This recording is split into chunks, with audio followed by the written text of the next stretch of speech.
special interest is in the Enlightenment, in particular contemporary analytic philosophy. I consider myself to be a libertarian, and I deal in particular with the source of libertarian ethics and individual freedom, especially including notions of private property, the justification in for government and states.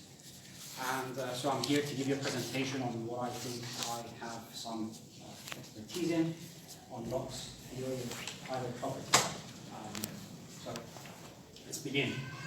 So Locke is considered to be one of the first thinkers to have dismissed the notion of natural hierarchy. He's writing at a time where, at the early stages of the modern period, where most countries were ruled by kings who claimed to have divine command to rule, there was a general assumption that hierarchy comes from above, and it is in some respect natural, and that therefore the manner in which we distribute property depends on the will of the person at the top. That was descriptive of the feudal system, which was criticized initially by people like Hobbes and Locke.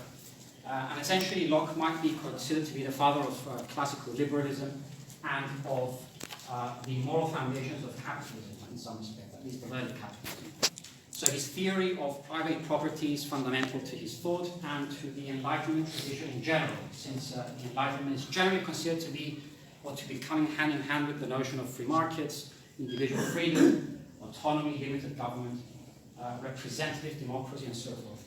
In some respects, John Locke is probably the most influential figure in the American Constitution, so there's an extra reason why I want to go and see what his ideas are about. So, if political power is going to be based on divine command, then Locke suggests that there is some notion of natural equality, natural moral equality. There's a presumption of equality, in other words, which is to say that no individual person has the right to command the actions of another, that each individual person is free to act as they please and dispose of their possessions as they please, as they see fit, rather, without asking leave by any particular other individual. So there's a kind of connection between the idea of moral equality that most people recognize as being justified and the notion of individual freedom. And well, the question is why? How does Locke go from the notion of moral equality, that is to say the idea that nobody has a natural right to command other persons, to the idea of individual freedom and autonomy? Well, there's a number of arguments that are being given. Some are theological, which I thought I will forego, and I will concentrate on the secular versions of these arguments. One argument is a comparative argument. So let us try and think what the alternative principles would be for the control of persons. So presumably there's three alternatives. The first alternative is that each individual person is his own or her own ruler. That's the principle of self-ownership, the principle of autonomy. The second possible principle is the principle of elitism. That is to say that there's a class A, class of people A, called an A, that have the right to command a class of people B. And the third alternative possibility is what we call participatory communism. Nobody owns themselves directly, but rather each person owns a quotable share of everyone else in the universe. Yes? That kind of that one can act only on concert with others. And the question then is, which one of these principles is the most reasonable one? It seems that we ought to be rejecting the second principle because it violates the principle of moral equality. Most people don't recognize that as being the case. It is essentially a manifestation of a system of slavery where some people command others. But we should also be rejecting the third principle, the principle of participatory communism. Now why? Because it is indeed impossible to even suggest it without contradicting oneself. It involves what philosophers call a performative contradiction. How would anyone even be able to present this principle as a possible candidate for consideration if one cannot act or do anything but for the license that he is given by everyone else in society? Just the idea that we start our conversation by the notion that we are all members of a group and that we cannot act, but for receiving authorization from everyone else is a non-workable principle. And so the only principle of The only principle of self-governance that is compatible with the notion of moral equality is the notion of individual autonomy, the notion of self-ownership. And it's from here that Locke proceeds with his theory. Now, Locke argues that in the state of nature, which is a hypothetical situation where we have not yet erected a government, all individual persons are free to act as they please and engage in whichever activity they wish, so long as they're not violating the equal rights of other people. And these rights relate to one's right over his own body and self and to the products of one's labor. Now, most people will find it convincing, most people find the notion of self-ownership convincing, but questions begin to arise when we ask the question, well, what about ownership of natural resources, of land, of factors of production? Yes. Up until this point, even Marxist thinkers, for example, would accept the notion of self-ownership. In fact, the very idea that comes from Marx that workers are exploited is very much compatible with the Lockean notion of self-ownership. The idea is that one owes the product of one's labor, and therefore if the capitalist comes along and expropriates a portion of that labor, that person is essentially exploiting or violating the rights of the individual. At least that's one reading of Marx. I happen to believe that the Marxian theory of the labor theory of value is an absolute mess and is erroneous, but nonetheless, up until this point, the principle of self-ownership seems to be a very good fundamental candidate for a basic moral principle. But what happens when we ask the question, who owns the land, how can you come to use it, and so forth? Yes. That's the crux of the libertarian ethics of Locke. Now, Locke seems to proceed from the idea that one way or another, human beings must make use of natural resources. Now, he starts from the presumption, of course, that nobody a priori or by nature owns anything. Yes? Again, the principle of moral equality demands that nobody is given the land by some divine command or whatever else, that everyone has an equal right to the land. But at the same time, if we're not free to appropriate land and make use of it, it is useless. In fact, it is impossible. So Locke makes an argument from survival. He says that it is an absolute necessity. It's not a question of preference and so forth. It is a matter of necessity that human beings must have the right to use an appropriate land. And again, the question is, and let's nail this argument a bit better, or present it a bit better, land is what economists call an original and indispensable factor of production. Which means what? Without the use of natural resources, you can do nothing. At the very least, you need land to stand on. And in any case, you need food, you need land to wander around, sustain yourself, and so forth. So people must have the right somehow to appropriate and make use of land. Now, again, the question is, well, what is the rule that should regulate the use of land in terms of general principles? Now, we use here a very similar form of logic. Again, a comparative consideration of different principles. The first principle, again, is that each individual person can unilaterally expropriate land or appropriate land without asking the permission of anyone else. And we shall see how this happens later on. The second potential principle is, again, a class of people called an A command the use of land for people B. That has to be rejected, as we saw earlier on, because it violates the notion of equality, of moral equality. And the final one is communism in resources, communism in land. Again, the same idea. That one is the notion of joint ownership. That one cannot use land or make any use of natural resources except if they receive authorization by the so-called community. But now this community must be a community that stretches the four corners of the earth. That all human beings must give authorization for a person to be able to make use of land. Locke responds to that and says, well, if we were to accept this principle, we would all starve, notwithstanding the plenty that nature has provided us with. Yes. Just imagine that before you cut an apple from a tree, in a state of nature or whatnot, you would have to ask authorization from everyone else living on planet Earth. You would die. There's no way of communicating, there's no way of coordinating, and there's no way of doing anything, pretty much, yes? So that principle is rejected. So Locke says the only plausible candidate principle for the use of natural resources is unilateral appropriation. That people have the right to make use of land without the authority of others. However, appropriation cannot be arbitrary. It's not just about declaring that you own Mars, for example, and that makes it yours. There has to be a process by which this happens. The original argument from Locke, or Locke has a labor mixing theory of property, or original acquisition.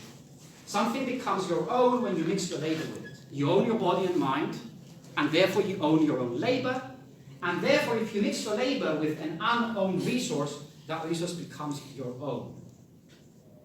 But there are certain provisos for Locke. These provisos are called the spoilage proviso and the enough and as good or the sufficiency proviso. The first thing that Locke says is that even though you're free to make use of natural resources by mixing your labor with them, you should not be in possession, or you should not acquire or appropriate things that you cannot make use of, such that they spoil in your possession. Now, Locke thinks that that would be a violation of God's rights, for God has bestowed us with the earth, and if it spoils in our possession, we're essentially ruining God's gift. But I think there's also a secular prudential argument as to why we should not possess things which we do not have any reap or use of. The argument is simple. The labor that you have to use in order to appropriate things is costly. Yes. It requires effort and so forth, so that's a net cost. You do not derive any pleasure or utility by keeping things in your possession whilst they spoil. Therefore, the act of acquiring things for which you have no use is imprudent, is irrational. So you shouldn't be doing it. Okay? Now, the most important proviso in Locke's theory is the so-called sufficiency proviso. This requires a bit of explanation. So the argument is that prior to anyone acquiring land, everyone has a so-called liberty right to use land. Think of, for example, hunter-gatherer societies. They only take that which the spontaneous hand of nature produces. They pick berries, they hunt deer, and so on and so forth, yes? They do not establish property rights over land. They merely acquire those things that land provides plentiful and spontaneous. So they have what philosophers call a liberty right, a right to use what is there. But they have no entitlement to land. They merely have a liberty right to land. When somebody comes along and says, I hereby declare this piece of land mine, and I will use it for agricultural purposes and so forth, what that individual does is that he or she excludes others from having the right to use it. They are establishing, therefore, what we call an entitlement right instead of a liberty right. The land is mine, therefore you're not allowed to make use of it. So I am essentially denying the liberty right that you previously had to make use of that land. So the argument here is that any appropriation of land must not come at the expense of other people. Locke famously said that one can appropriate land insofar as he lives enough and as good for others to enjoy. And philosophers have been pounding over this question as to what this means. This is the so-called sufficiency proviso. Now, there are two interpretations of this proviso. The first interpretation is that you should not be allowed to take any piece of land whatever, except if, and only if, there is an identical piece of land available for others to appropriate. In which case, you haven't really harmed anyone. If I take A and there's another A around for you to take, yes, such that we can divide things equally, then one could not have any kind of any objection to this sort of activity. Now, this is a very stringent interpretation of the proviso, because if this proviso obtained, then it would be impossible for any permanent property right to be established over land. Let me get my marker, and I'll explain why. One situation. Let's imagine that there is, say that this is the whole land that we have available to human beings. Yes? So the first individual comes along and appropriates the first piece of land called A. He hasn't done anything wrong because there's enough land for others to appropriate. Then another individual comes along and appropriates land B, and it goes on and on and on until person Y comes along. Up to here, everything is fine because everyone appropriates a piece of land. There's enough and it's good for others to enjoy. But then Mr. Z comes along, and now Z has no land to appropriate, yes? Which means what? Y has violated the right of Z by appropriating, because now his appropriation has led Z worse off, because now he has no land to appropriate. meaning that his appropriation was illegitimate. If his appropriation was illegitimate, then the appropriation of X was illegitimate. For now, he's the last person to have appropriated land, making others incapable of appropriating. And the whole thing zips back to A, and therefore all private property rights would become illegitimate. Yeah, clear? Good. Now, a modern contemporary philosopher called Robert Nozick, a Lockean philosopher, says that this is a too stringent an interpretation of this proviso. There's a better interpretation of that proviso, and which is one that seems to be more in line with Locke's text, which we could read later on if you so wish. Now, the argument is that you need not leave enough and as good land for others to appropriate by your act of appropriation, but you should rather not leave others worse off in a much more general sense. What does that mean? It means that if you appropriate a piece of land and you put it to productive use, the value that you create for others by doing so is more than the value of the land that you have hereby appropriated. Let's explain a bit more what that might mean.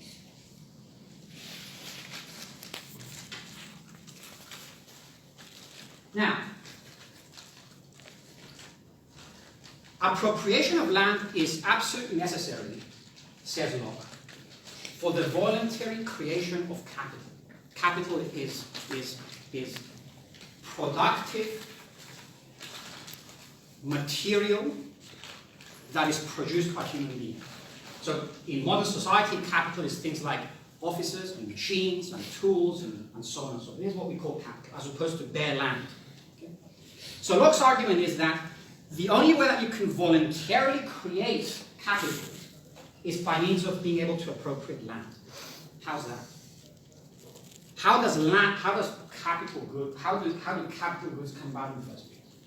Let's look at the story. Imagine Robinson Crusoe on his deserted island. Okay? He lands on a deserted island, and he has no tools or anything like that in his possession. He only has his body.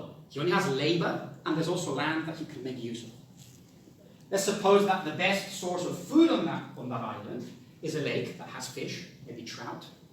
He goes there the first day, and he uses his labor to extract trout from the lake. Let's suppose that he can extract 10 pieces of trout in one day. If he consumes the trout, is he better, worse off, or the same as he was the previous day? Presumably the same, yes. He has to go do exactly the same thing over and over again every day to produce his 10 trout and live a life of permanent sustenance, yes. He can't improve his condition. How can Robinson Crusoe improve his condition? For Robinson Crusoe to improve his condition, he must create tools. He must create maybe a net or a boat or anything else that would improve the productivity of his efforts. The only way that he can do that is by engaging in long-term planning, by foregoing some present satisfaction in order to improve his condition in the future. He must say to himself, even though I can consume the 10 fish that I have just produced, I will only consume 5, save the other 5 for tomorrow, and the next day, instead of having to go to fish again, I will spend the day to produce a net, with which I could produce 20 fish, yes, when it's completed. So what he has to do, essentially, Robinson Crusoe, is to decide to forego present goods, maybe the 10 fish that he could have consumed, in order to improve his future well-being by creating capital goods, nets, boats, etc., etc. Now, if Robinson Crusoe cannot be certain that he will be able to enjoy the fruits of his labor that have been mixed with natural resources, that he won't be able to own the net or the boat because they have natural resources embedded in them, which is a common property or whatever else, then he won't bother doing so. He will merely live at subsistence level ad infinitum. Yes. So you need property rights in order to establish the right that a person has for his long-term projected productive efforts. So Locke says that what we need to do is to create a system of property whereby people are able to improve the productivity of land by engaging in long-term productive activities, to form capital, that is to say. And when capital is created, Locke says, everyone is better off. as compared to a system whereby nobody appropriates. Just imagine how miserable our lives would be if nobody had ever appropriated anything and produced any set of capital stock. In fact, most of us, maybe all of us, would not be alive at this point. So his argument is that not only are you not making other people worse off by appropriating a piece of land and engaging in productive activity, but you increase the productivity of society to such an extent that others are being very fairly compensated for that sort of appropriation. Now, there's always an open question in Locke as to what do we do with those people that may not be able to participate in the market economy that he envisions. And there's also there's the notion that there has to be some kind of basic. This doesn't come from Locke per se, but from neo-Lockeans who are looking at the sufficiency of provisio, like Neuschel, for example, who suggests that there should be some basic standard of living that is guaranteed for all individuals. If an individual falls below that standard of living, we can suppose that that person is being made worse off because of the system of appropriation, and that therefore those who do own land and property ought to be compensating that individual so that he is not made worse off as a consequence of the system of appropriation. So that's the basic structure of the Lockean argument of private property, as fast as I could possibly present it. That's it. Thank you. Great. Thank you so much.